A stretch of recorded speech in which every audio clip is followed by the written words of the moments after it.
Hello again and welcome to my museum vlog. My name is Kate Round and I'm an outreach worker and tour guide based here at the Red House glass cone. Last time we had a look inside the cone and found out how the structure worked. Today we're going to have a look at making glass, the glass making that went on here when it was in full production from about 1850 to when it was last used in 1936. Glassmaking is a highly skilled occupation and it was often considered as magical, alchemy. So come with me today and we'll uncover some magic.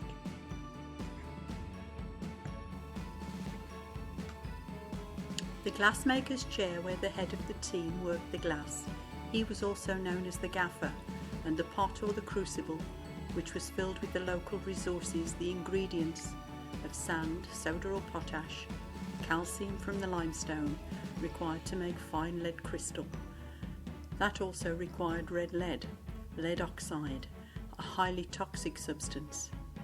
Each glass factory had their own closely guarded secret recipe, and here at Stuart Crystal the proportion of red lead was around about 33% of the melt.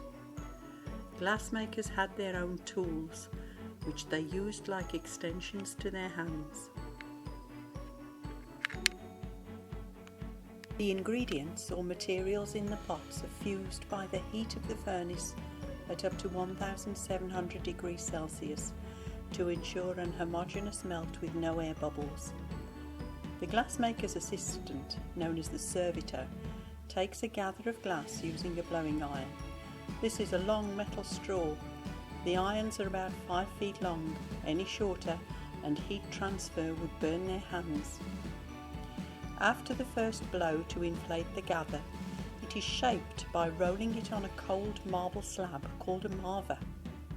The fused glass can be shaped by blowing into a mould, pouring into a preformed shape called casting.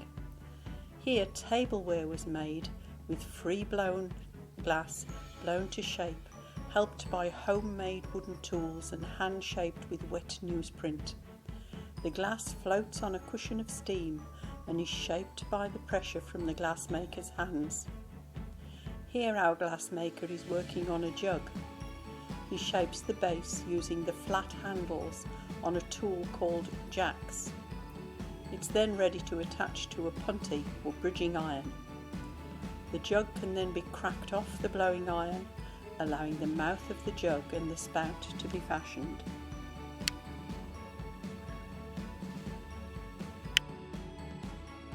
The piece is reheated several times during this process so that it remains malleable. If it cools, it starts to go solid. The reheating chamber is called the glory hole and it is held at 1100 degrees Celsius. Another member of the team, called a footman, will bring a small gather of glass from the furnace to make the handle for the jug. This is skillfully shaped and put into place by the gaffer. The finished piece is then cracked off the punty iron at the base and is put into a hot leer or cooling oven to cool down slowly over several hours. Each four-man team consisted of the gaffer or skilled worker in the glassmaker's chair. Incidentally, this is where we get the word chairman from. He had a servitor to bring the first piece or gather, a footman who shaped further gathers to make handles, stems and feet for glassware, and the apprentice known as the tekker-in, who took the finished piece to the leer. He also cleaned the blowing irons, tidied the tools and fetched the local ale to quench their thirst. The hot end of the coal-fired leer was inside the cone and it fed the finished glassware through a tunnel, allowing it to cool slowly until solid and stable, and it reached the shrower. This is adjacent to the cone and was the only place on the hot side of the industry where women worked. No women worked inside the cone, but that's another story.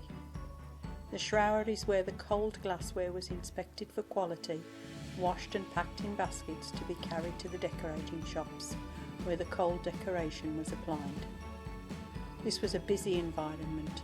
Children also worked here, mainly to clean the chains underneath the mechanism, often while it was still moving. The plain jug would be decorated by cutting in different styles. Here we have a design called Glengarry, repeated in collectible matching sets of glassware. Next time, we'll have a look at the glass cutters, the cutting shops, and the many different techniques used to add value to this fine, heavy lead crystal. See you next time.